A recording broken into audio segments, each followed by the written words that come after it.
day one of the 75-day Joa challenge. And y'all, I might be onto something here.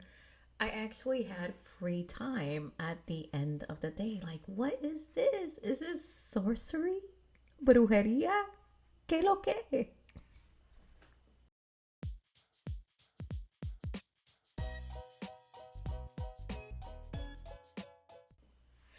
So here's the deal. I saw a bunch of writers on AuthorTube doing the 75-day hard challenge. They were tweaking it, they were modifying it to fit them. And not gonna lie, it lit a fire under me. I was like, let's be a copycat, but make it Joa, you know? So instead of going all military style in it, I made my own version. You know, of course, I have to give it a Joa spin. This one's softer, more soul filling, still structured, still ambitious, don't get me wrong, but just, soft. So here are the 6 tasks that I have on my 75-day hard challenge. We're just talking day one here, okay? So read 10 pages of nonfiction. Right now, I'm in craft books. I'm in craft mode, writing craft mode. You know why? I'm writing Las Cerradoras series. I'm almost done with the first book, Ordinary Bruja. But right now I'm drafting the second one in the series, First Cerradora. And craft books is where it's at right now. So that way I can get better at it. And I'm looking at my books right here because I want to show you. So this is always a good one, okay? And I know like we have all these tools right now, right? I have Grammarly, I have Pro Writing Aid. I also have a line editor that I found on Fiverr, right? And she's helping me out elevate the writing, the prose, and all of that, right? But it is my belief that nothing beats just having a better understanding of it, so that way as I write, I can write cleaner, I can write better, so that way it's easier all around for the systems that I use and for the people that I use to outsource certain tasks in the production of a novel.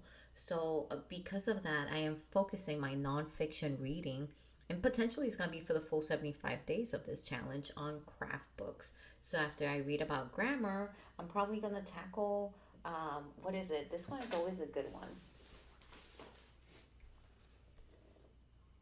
Okay, this one's always a good one. Because this is nothing beats like having that story, come together. It is just like when you hook a reader in the story, nothing beats that. So that's why it's like me estoy empapando. I am just like inundating myself in craft books right now. So that way this La Cerradora series is going to be chef's kiss when it comes out, right? The Ordinary Bruja will be coming out soon, November of this year. So I want y'all to be on the lookout for it, and it's available for pre-order now. Boom. There's your little token right there.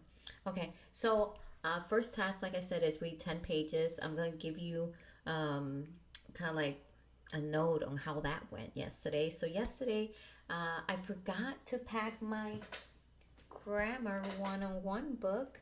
So instead, I had the IBPA. I'm a member of the IBPA, Independent Book Publishers Association.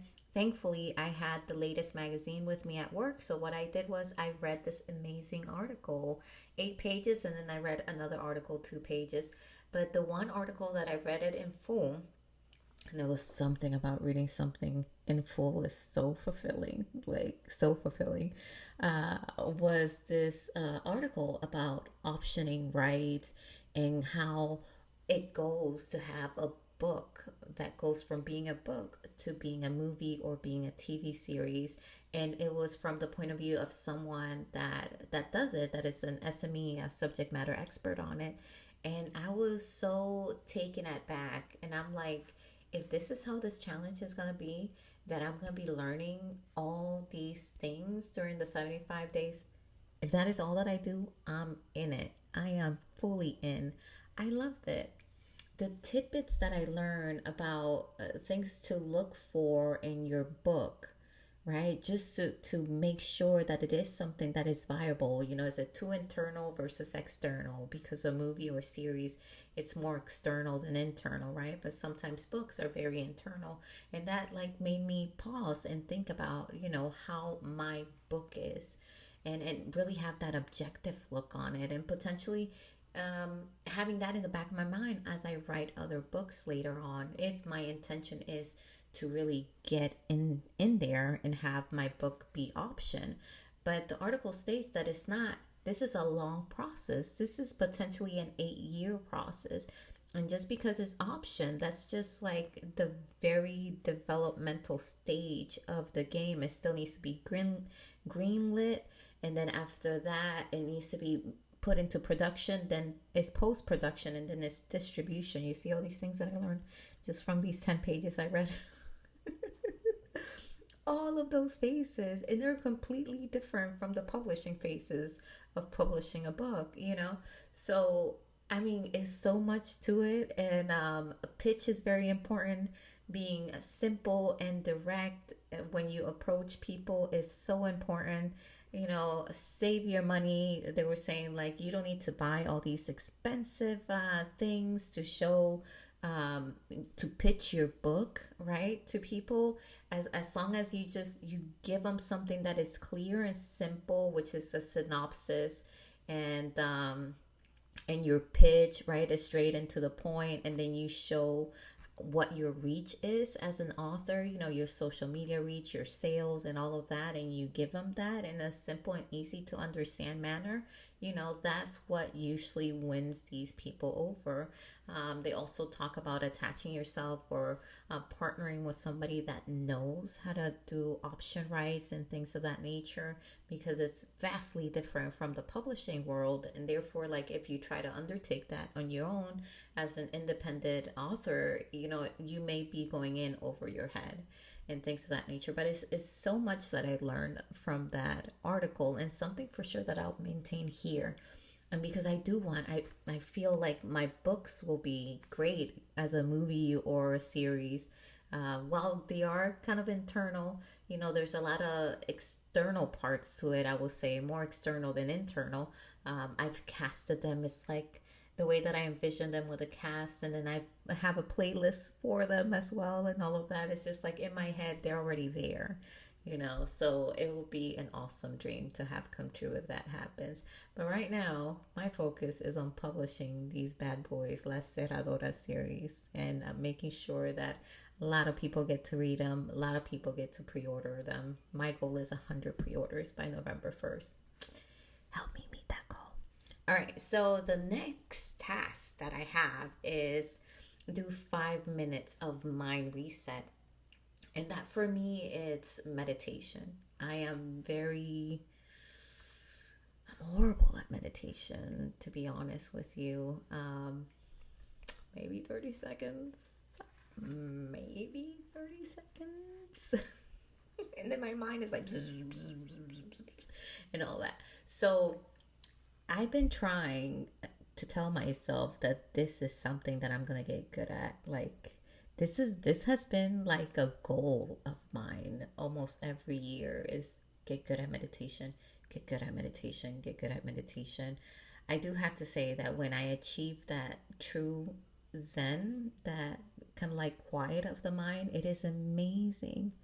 I've done that twice only, but I can tell you for a fact I've done it twice. And you know why? Because I will never forget those moments. That's how kind of like mind-blowing it is to reach a true mental peace and quiet, So when I did it, I was like, you perceive things so differently. You really are in the moment. I was no longer thinking about a to-do list, about anything that I was doing. And it just felt so joyful, so peaceful, because everything was perfect for those few seconds as it was. That's it. Nothing needed to change. Nothing needed to happen. Everything was just perfect. And I don't know how else to describe it. It just felt like so peaceful to me. and I want to get there again. I want to do it more often. So this is something that I really want to get after for myself, for my soul purpose. Just being able to be in the moment quiet and still, so that way I can feel that peace and that joy, you know. Ugh, I can't wait. I can't wait. Hopefully, and I will let you know if I achieve that in this 75-day joy challenge. I didn't achieve that on my last meditation that I did yesterday for 5 minutes. It was a lot of to do lists. I think I was thinking about subscriptions I need to cancel. And because I got to kind of like a peaceful moment, but not like all the way peaceful, I was able to remember two other subscriptions that I hadn't annotated on my Bujo. And I was like, oh, thank you, brain. Thank you. You know, but I didn't quite get it to stop. But I'll get there. I will get there. All right, task 3, write for 45 minutes. This was hard because my brain, right? But I'm like, I'm gonna do it. I'm gonna do it. So I butt to seat, right? Butt to seat, and I got there. I put 543 words on the second book in the series, which is about Isadora Espinal, which is great. If I keep going at it this way, I'm going to have a good chunk of Act 1 done by the time the Ordinary Bruja comes out of the line editor's inbox. And this will be perfect because I do want to have the first chapter as back matter in the Ordinary Bruja, so that way people know and can read the second book in the series. Now, these books, they can be standalone. You can read them standalone and they'll be fine. You can probably read them out of sequence as well, because the way that I'm doing it is the last Cerradora is the first book. Now the second book is going to be the first Cerradora. Third book is going to be the second Cerradora. And the reason why I do it that way is not because I want to be out of order, because they are out of order if you go by the timelines of La Cerradora. But they make sense when you think about the paths that each Cerradora had to take. And to me, that's how it makes sense to put them in this order, because the paths that they took led to, you know, each other. So for you to understand Isadora's story, you would have had to understand Marisol's, right? But for you to understand Josefina's story, you would have to like learn Isadora's. So that's kind of like why I put them in that sequence, not so much because of the chronological order of their actions and when they live, but more for the order of how the characters evolve through one another. But in essence, you can read them in whatever sequence once they're all out. But I think I'm going to be able to meet the goal of having the first chapter be part of the back matter at the end of the Ordinary Bruja book. And I'm excited for that. I'm excited. It was kind of tough to say but to chair for 45 minutes without walking around and stepping out to do other things, because that's usually my go-to.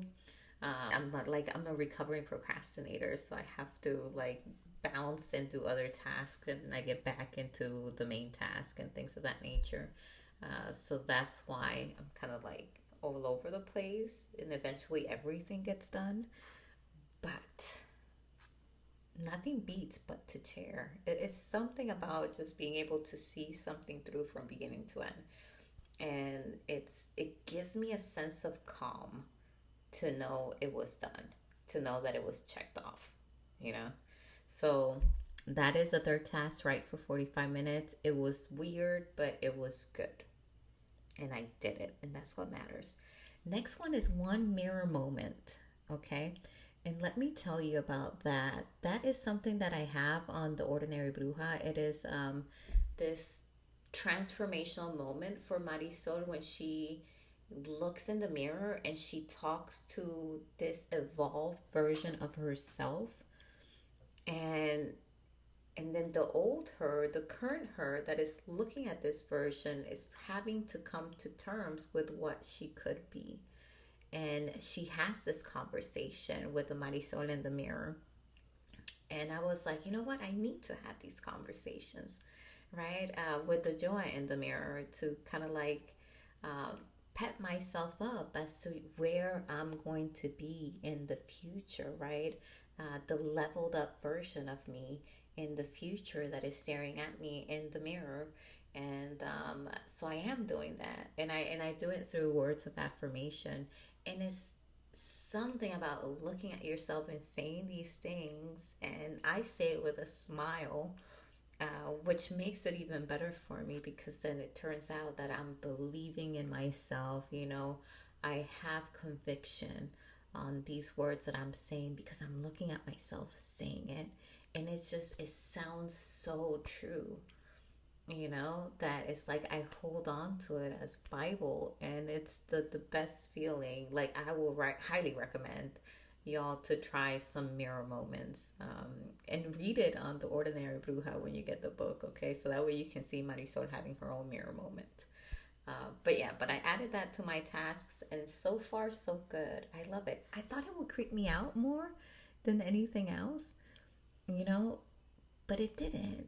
It felt like talking to a friend. It felt like talking to somebody, that I like. It's so weird. I don't know. Hopefully I'm explaining it right. All right, the next task, this is the fifth task that I made, is to post one thing to build my brand. So this is in essence what I'm doing here. I'm talking to you.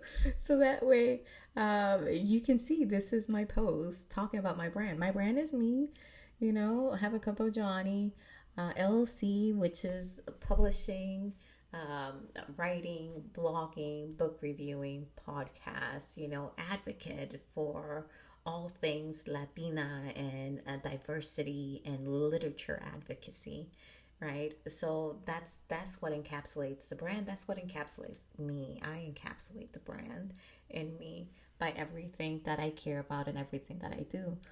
So that's my way to get after it, is to do a video or do a post, right? And post that.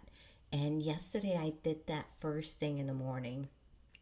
And I did a simple threads post, right? That didn't require a video or things of that nature. So that makes it easier for me to fulfill and to do. And because I did that, because I got that monkey off my back, per se, I was able to have like free time in the afternoon where I can just eat dinner and catch up with my husband and not do anything. So that was so nice. Not having to worry about posting something or saying at the end of the day, oh, fudge it, I'm just not going to do it. I'm telling you, this was a good experience the first day. Knock on wood that it's going to stay. Okay. All right. So we got what do we have? The 10 pages reading, nonfiction. We got 45 minutes of writing. We got the 5-minute mind reset. We got the post one thing. We got the one mirror moment. And now the last one is to take one picture. I will do that later. Wait, should I do that now? Where's my phone? Okay.